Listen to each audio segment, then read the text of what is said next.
Kona Honzo ESD, phenomenal.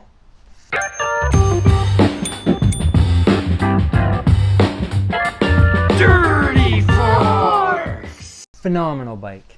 I've had this bike long enough, and I've had it on lots of rides now, like tons of rides.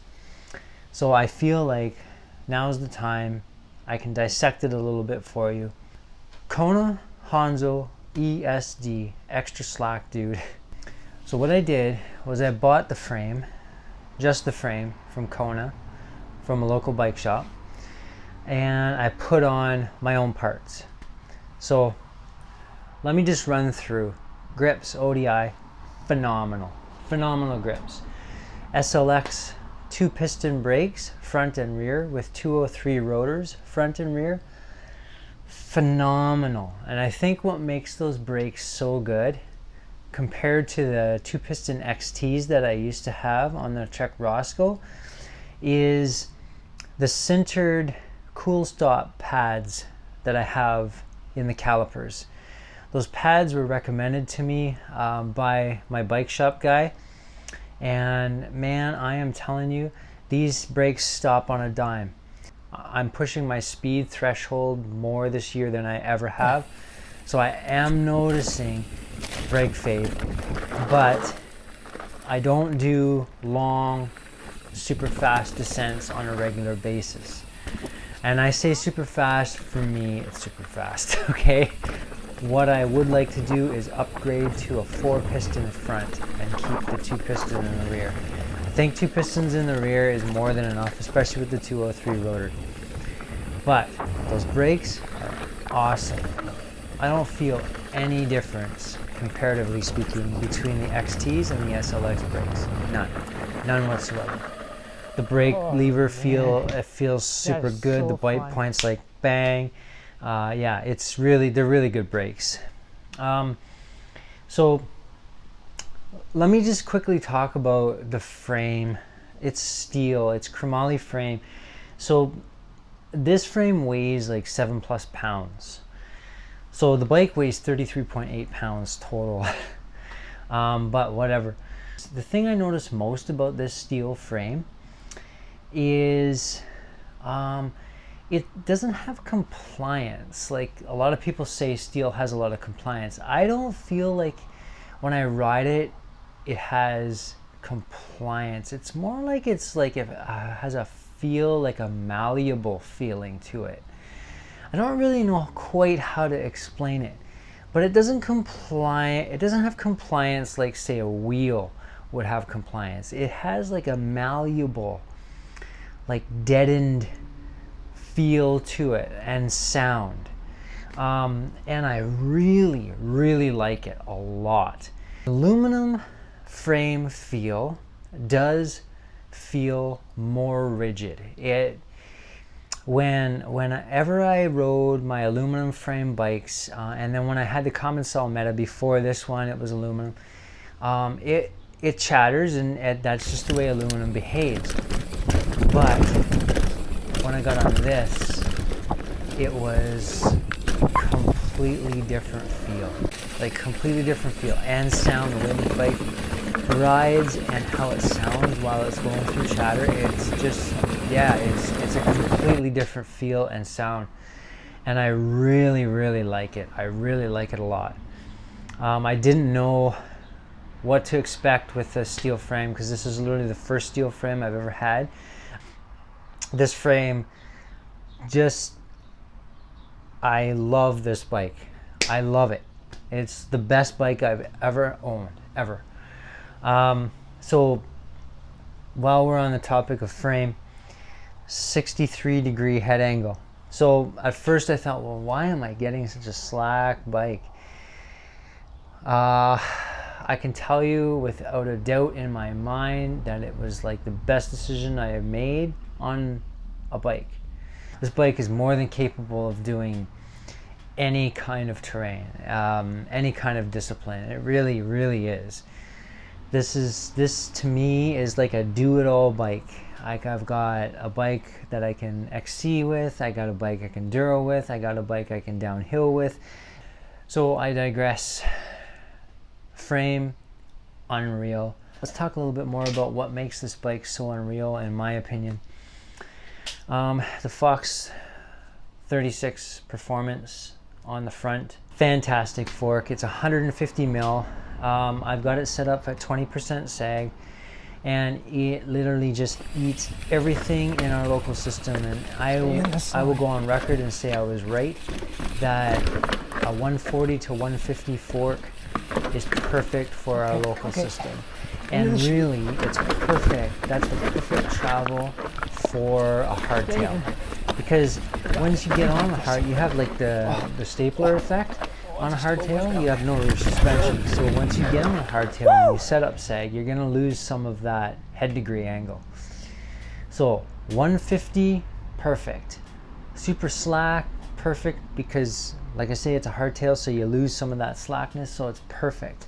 It probably ends up being like a 64 degree head angle by the time it's said and done, when I'm going down stuff and the fork is compressing.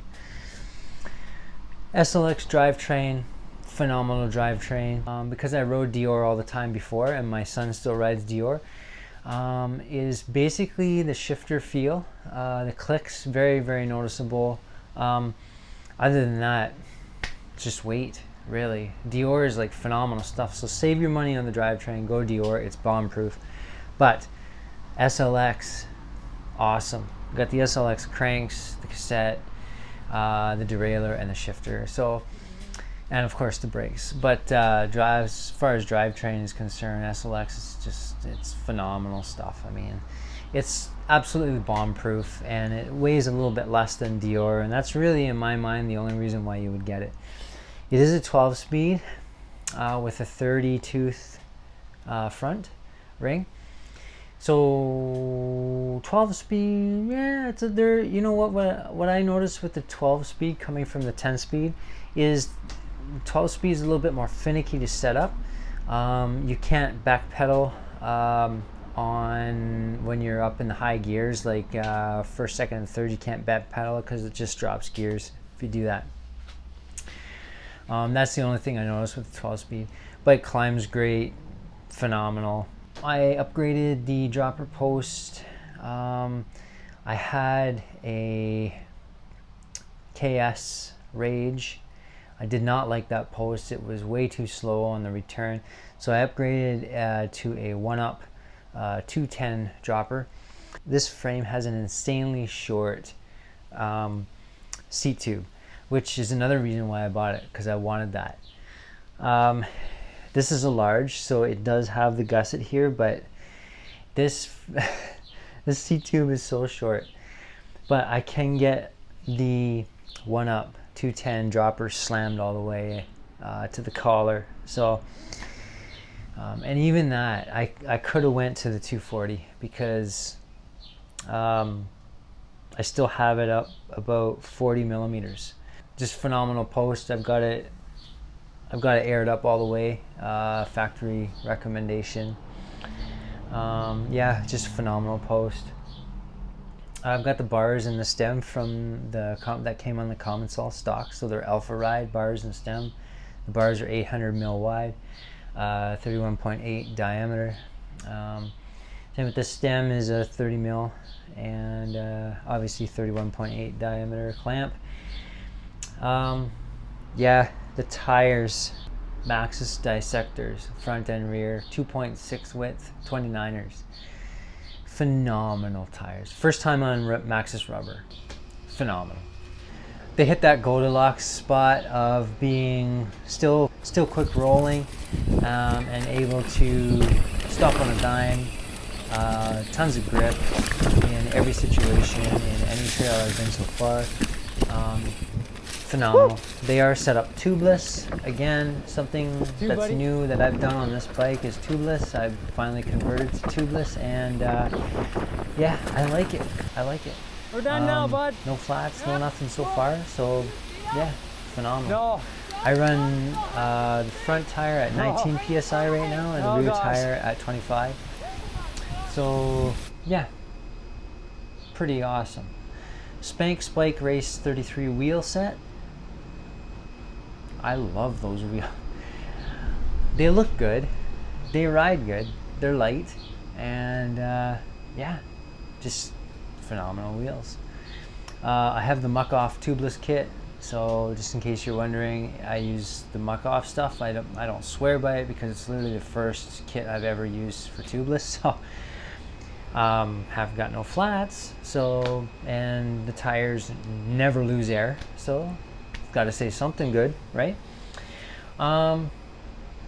Now I would say 29-inch wheels, unreal. At first I didn't know. At first I wasn't convinced. I honestly missed my 27.5s. Now, no.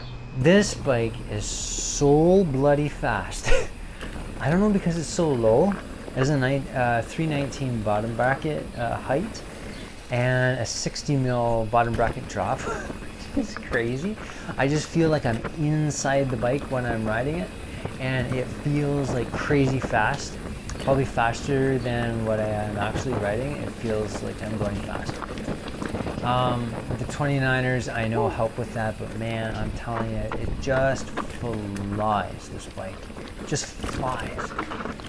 And then the last thing I'm going to touch on is the rear hub upgrade that I did. Now granted, this wheel set did come with a better Formula hub, but I just don't like Formula hubs. We got a lot of experience with Formula hubs, and they just develop play with the free hub body. I upgraded to a TOR 150 hub. Basically a startup company out of California, and I took a chance. There was a sale on the place that I normally buy my bike components, so there was a sale, and I'm like, you know what, I'm gonna do this, I'm gonna try it. It's all 100% fully CNC machined, super high quality, and 150 points of engagement, and I'm telling you, it's so good. Once you get that engagement, it's hard to go back. It's hard to go less engagement. So yeah, sounds phenomenal, but more importantly, operates more phenomenal. Yeah, I love it. One more thing, adjustable dropouts. So you can adjust your chainstay length on this bike. It came stock at 425 millimeters. A couple days ago I changed it to 420, and I rode it a couple times, and man, it completely changes the way the bike feels. It made it way more spunkier, poppy, jibby. So it does maybe feel a little different. bit too much for me based on where I ride and how I want to ride. So I did end up putting it at 422. So I think that's the sweet spot for me anyway. So that's another cool thing about the ESD frame, is you can adjust and play with it as much as you want. You can slam them forward at 417, as far forward as they'll go, or all the way back. It's 433 millimeters. So like I say, right now I got it at 422. And I should mention that these tires are 2.6 width, so you can fit a 2.6 width tire in the ESD frame. You can go probably as much as 2.8 or even 3.0 if you bring it back further. I'm pretty sure that a 2.6 will fit in this frame if you wanted to do a 417 mil chainstay. But aside from that, aside from all this stuff, absolutely phenomenal bike. I would buy this bike again wholeheartedly. My son has ridden it a couple times. Buddy. He absolutely loves it. He wants it. Yeah. So yeah, just if you're thinking about the ESD, and I know that these bikes have been out for a while, and there's like the same old videos you see on YouTube, and there's a lot of reviews online about this bike, but I'm telling you, phenomenal bike. Don't be afraid of the 63-degree head angle and the 490 millimeter reach on a size large. It's just made to go down, really, and it's just an absolute fun blast of a bike. I can't say enough about this bike. I absolutely love it. So if you have an ESD, please drop it in the comments and tell me how much you love it. I can't think of a single negative thing to say about this bike, so maybe someone else does. This channel is all about helping people out. So take care, keep the rubber side down. We'll see you on the next one.